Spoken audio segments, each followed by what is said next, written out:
आयुर्वेद में हम पंचगव्य थेरेपी से कैंसर का इलाज करते हैं और जड़ से ख़त्म हो जाता है। ये दवाइयाँ मैं खुद तैयार करता हूँ, वाष्प के माध्यम से, भाप के माध्यम से, और एक अर्क निकालने में कम से कम 8 से 9 घंटे लग जाते हैं। कैंसर से आदमी नहीं मरता। रसोई घर तो सबसे बड़ी डिस्पेंसरी है हमारी। चीनी है, मैदा है, आयोडाइज नमक है, ये कैंसर के कारक, इनका इस्तेमाल नहीं करें। चीनी के बदले में हम देसी खांड, मिश्री, देसी गुड़, इसका इस्तेमाल कर सकते हैं। जी, कैंसर के दूर दूर से पेशेंट आते हैं हमारे पास।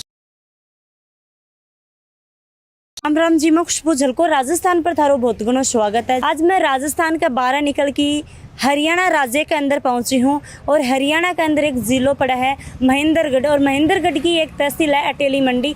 अटेली मंडी में पहुंच गई हूँ और मेरे पीछे ही जो थे देख रहे हो आर हॉस्पिटल के अंदर मैं पहुंची हूँ। फिलहाल थान मैं बताना चाहूँगी कि पहले भी मैं अठिया को वीडियो है वो शूट करे हो और काफ़ी लोग इसे पहुँचे भी हैं, और मैं बताना चाहूँ कि अड़े कैंसर को इलाज है वो अठे हुए है। अभी हॉस्पिटल के अंदर मैं जाऊँगी और बातचीत करूँगी डॉक्टर जी कि भाई की तरीका में जा इलाज करो जा है, अन्य हॉस्पिटल की अथॉरिटी है या कोनी डॉक्टर साहब के पढ़ा लिखे ही, और साथ साथ में कैंसर क्यों हुआ है, कहीं कोई इलाज उसका है, घरा भी आप एको के यहाँ से कि आप अपना आप पर भाई बचाव अपनो ध्यान है वो कहीं रख सका। हॉस्पिटल के अंदर प्रवेश है वो कर सकें, और सामने ही जब आप वहाँ तो मैनेजर साहब जी जब बैठे रही, मैनेजर साहब जी आप बातचीत कर सकें। राम राम राम जी। हाँ जी, के नाम है थारू? केस नाम है जी। तो थे ठेके साल के देखो जा यहाँ जी पेशेंट की रिपोर्ट देखते हैं और जो भी जांच होती है सर लिखते हैं, वो सभी जांचें करते हैं। और क्या करूँ? और पेशेंट की दवाई निकालते हैं जी। कैंसर के दूर दूर से पेशेंट आते हैं हमारे पास, और जटिल से जटिल बीमारी के पेशेंट आते हैं। आयुर्वेद तरीके से अच्छा ट्रीटमेंट मिलता है उनको। अभी हॉस्पिटल है वो मैं दिखाऊंगी, और साथ साथ में ही मैं बात करना चाहूँगी कि जहाँ डॉक्टर साहब भी बैठी हैं, डॉक्टर के अलावा भी अरे डॉक्टर मैडम भी बैठी हैं। अभी जहाँ डॉक्टर मैम भी बैठी हैं तो कोई भी लेडीज़ या लड़की कोई भी आवा है वह कोई इलाज है वह अच्छी तरीका कर सकें, क्योंकि लेडीज़ है वह एक लेडीज जो बात करे तो कम्फर्ट रहे, तो कोई झिझकन हो, कोई शर्मानो कौन रहा, बिल्कुल आऊँ डायरेक्ट कोई भी बात हुआ है वह डायरेक्ट बोल दी ही। और अठे आगे आप चला हाँ तो अड़े देखा हाँ तो अठे ये जो पेशेंट वगैरह ही बाने लेटाए जा ही, कोई भी बा का दिक्कत वह है बा देखी जा है, बातचीत है बा करी जा है, और साथ साथ में ऊपर रुकने की भी व्यवस्था है कि भाई कोई भी पेशेंट दूर दराज कठिन भी आवा तो बड़े रुक भी सके है। हॉस्पिटल में 1-2 दिन रखना में ही डॉक्टर साहब ने तो अड़े रख भी सकी। पीछे आप आवा हाँ तो पीछे ही जाँच वगैरह है, डिजिटल एक्सरे वगैरह ही बा कराया जाए, तो हम आप बातचीत कर हाँ जी। कौन सी जाँचा होंगी? यहाँ एक्सरे होते हैं, डिजिटल एक्सरे हैं, सभी एक्सरे होते हैं यहाँ। डॉक्टर रमेश जी मेरे साथ में, तो हम बातचीत करूँगी और भाई कैंसर को किस तरीकों के इलाज है वो करी ही। राम राम जी। राम राम जी, आपको भी, आपके चैनल को देखने वाले दर्शकों को भी राम राम। पहले तो डॉक्टर जी थारे बारे में थोड़ा सा बता दो, देखो एड्रेस पे तो है वो बता दो। मेरा नाम रमेश कुमार है, आर हॉस्पिटल का संचालक के तौर पे काम कर रहा हूँ। ये हॉस्पिटल नारनौल रेवाड़ी रोड पे, मेन रोड पे, गवर्नमेंट कॉलेज के सामने है बिल्कुल। पहले भी मैं जब वीडियो बनाए हो तो आज मैं भी जान से कि पहले वीडियो बनाए हो भी, वीडियो के माध्यम से कितना पेशेंट आए हैं, कितना ने निजात है वो मिलो है, कितना पेशेंट यहाँ से आया है? काफ़ी पेशेंट आए हैं आपके वीडियो के माध्यम से, हमारे पास काफ़ी पेशेंट आए हैं, काफ़ी पेशेंट रिकवर हुए हैं। और जो दूर दराज से पेशेंट हैं वो एक बार पेशेंट को लेके आते हैं अटेंडेंट उनके, और अगली बार जब आने में दिक्कत होती है तो ऑनलाइन दवाइयाँ मंगवा लेते हैं। कैंसर को इलाज है वो जड़ों है कि काफ़ी लोग यहाँ पूछे? आयुर्वेद में हम पंचगव्य थेरेपी से कैंसर का इलाज करते हैं और जड़ से ख़त्म हो जाता है ये कैंसर। जड़ से ख़त्म हो जाता है, लेकिन उसके साथ साथ क्या है कि उसको प्रयास करना पड़ता है। हम उसको पेशेंट की 1 से 1.5 घंटे में काउंसलिंग करता हूँ, समझाता हूँ, परहेज, दिनचर्या में बदलाव और दवाइयाँ, इनका आपस में कम्बिनेशन है। पेशेंट का अटेंडेंट पेशेंट कर नहीं कर पाता, लेकिन अटेंडेंट थोड़ा सावधानी पूर्वक उनकी दिनचर्या में बदलाव करे, खान पान में बदलाव करे तो ठीक हो सकते हैं। शुरुआत ही बात करांगा, स्टार्टिंग हुई कि कैंसर है बा हुआ क्यों है, मतलब की वजह कैंसर है बा बने है, कोई तो कारण उसका है। देखो खुशबू जी, आज के युग में, आज के दौर में कुछ भी शुद्ध नहीं है। आदमी को जीने के लिए हवा, पानी और भोजन, 3 चीज़ों की विशेष आवश्यकता होती है, तब हमारा जीवन चलता है। आज ना पानी शुद्ध है, ना हवा शुद्ध है, ना हमारा खान पान शुद्ध है।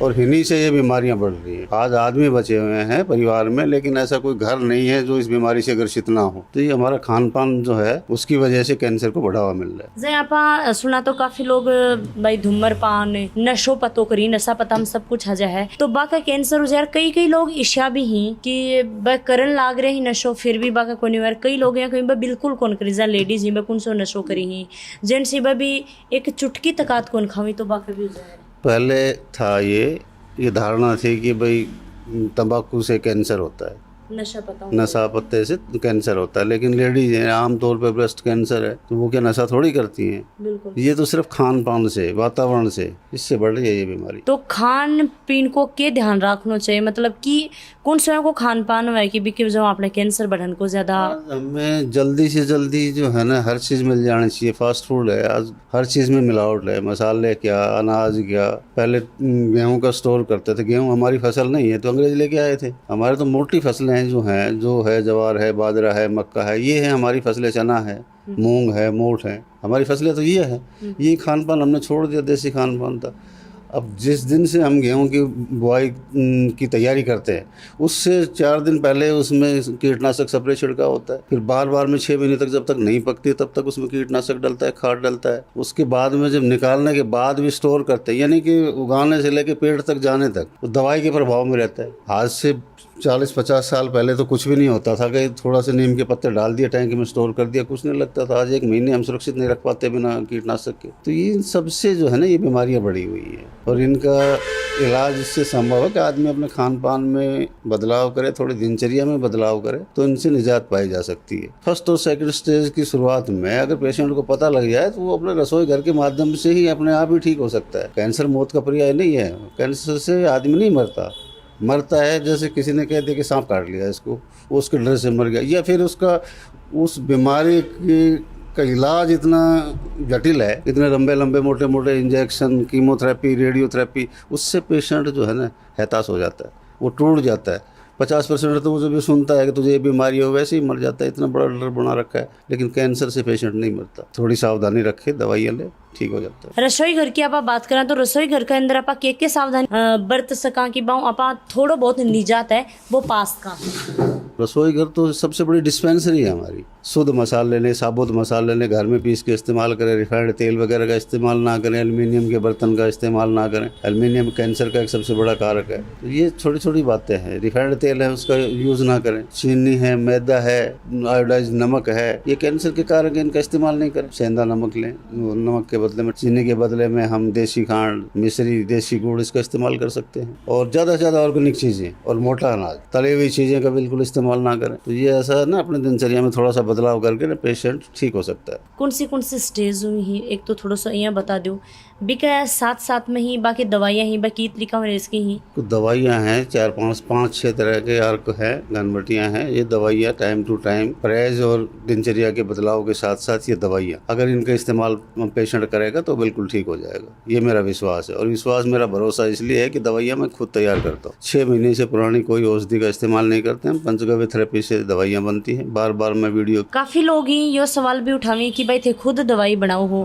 तो बाका अंदर के सामान है वो जुटाओ के सामग्री है बाल्य और भी का साथ में ही थे कठे मतलब दवाइयाँ बनावी। ये जो दवाइयाँ हम खुद बना रहे हैं पंचगव्य थेरेपी से, गौ माता के 5 प्रोडक्ट हैं। गौमय, गौमूत्र, दूध, दही और मक्खन, ये 5 प्रोडक्ट हैं। इन्हीं से सारी दवाइयाँ तैयार होती हैं। गौमूत्र के जरिए, गौमूत्र से एक ऐसा केमिकल हमें मिलता है जो कैंसर का सबसे बड़ा कारक है। उसको भट्टी के जरिए तैयार किया जाता है। एक ड्रॉप वाष्प के माध्यम से, भाप के माध्यम से, और एक अर्क निकालने में कम से कम 8 से 9 घंटे लग जाते हैं। 15 लीटर, एक बार में 15 लीटर गौमूत्र लेते हैं। उसमें 10-12 प्रकार की औषधियाँ डलती हैं, तब भट्टी चलाई जाती है। 3 लीटर उसका अमोनिया निकल जाता है शुरू में, जो वेस्ट होता है हमारे लिए, या कोई खेत वाले ले जाते हैं, उसको खाद के तौर पर प्रयोग करते हैं।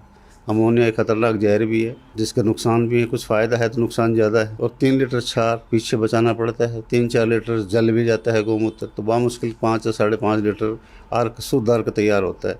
तो एक कैंसर पेशेंट को देने के लिए 5 प्रकार के अर्क हैं कम से कम। तो 8 घंटे का समय कम से कम एक अर्क बनाने में लगता है और मुश्किल से 5 या 5.5 लीटर अर्क हमें, शुद्ध अर्क हमें तैयार मिलता है।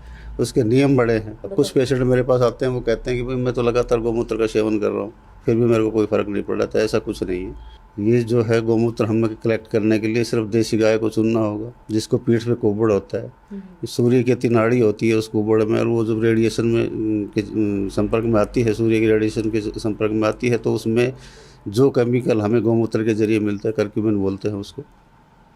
कर्क्यूमिन कैंसर को मारने का सबसे बड़ा कारण है। तो गाय देसी हो, बीमार ना हो, 2 साल से कम की बच्चियाँ ना हो, सूरज निकलने से पहले का ही गौमूत्र कलेक्ट करें, मिट्टी के बर्तन में लें या शीशे के जार में लें, प्रेग्नेंट ना हो। अगर प्रेग्नेंट हो गई है तो उससे 45 दिन तक हमें कर्क्यूमिन नहीं मिलेगा, हम नहीं ले सकते गौमूत्र। अगर ब्याने में 45 दिन का टाइम है तो छोड़ना पड़ेगा, उसमें हमें वो केमिकल नहीं मिलेगा। ब्याने के बाद भी 45 दिन तक नहीं ले सकते, तब भी हमें केमिकल नहीं मिलेगा। तो इसके बड़े नियम हैं गौमूत्र के, और उसमें 10-12 प्रकार की औषधियाँ डलती हैं, फिर वो अर्क निकलता है जो पेशेंट को दिया जाता है। हॉस्पिटल की आप बात करा तो थे बैठे बैठे हो तो थे के कुछ करेड़ा हो कि भाई आयुर्वेदिक आज थे बनाने लग रहे हो। मैंने पंडित दीनदयाल उपाध्याय आयुष यूनिवर्सिटी छत्तीसगढ़ से BMS किया है, और MD पंचगव्य मैंने चेन्नई से किया है, तमिलनाडु से। हॉस्पिटल है तो हॉस्पिटल की भी कोई अथॉरिटी वगैरह ले रखी है क्या? हॉस्पिटल का रजिस्ट्रेशन है ना, लेबोरेटरी हॉस्पिटल का रजिस्ट्रेशन है। और दवाइयाँ हिजा गोल गोल गोली सी है क्या की बनी? नहीं, ये औषधियों की घनवटी तैयार होती है, औषधियों से बनती है ये।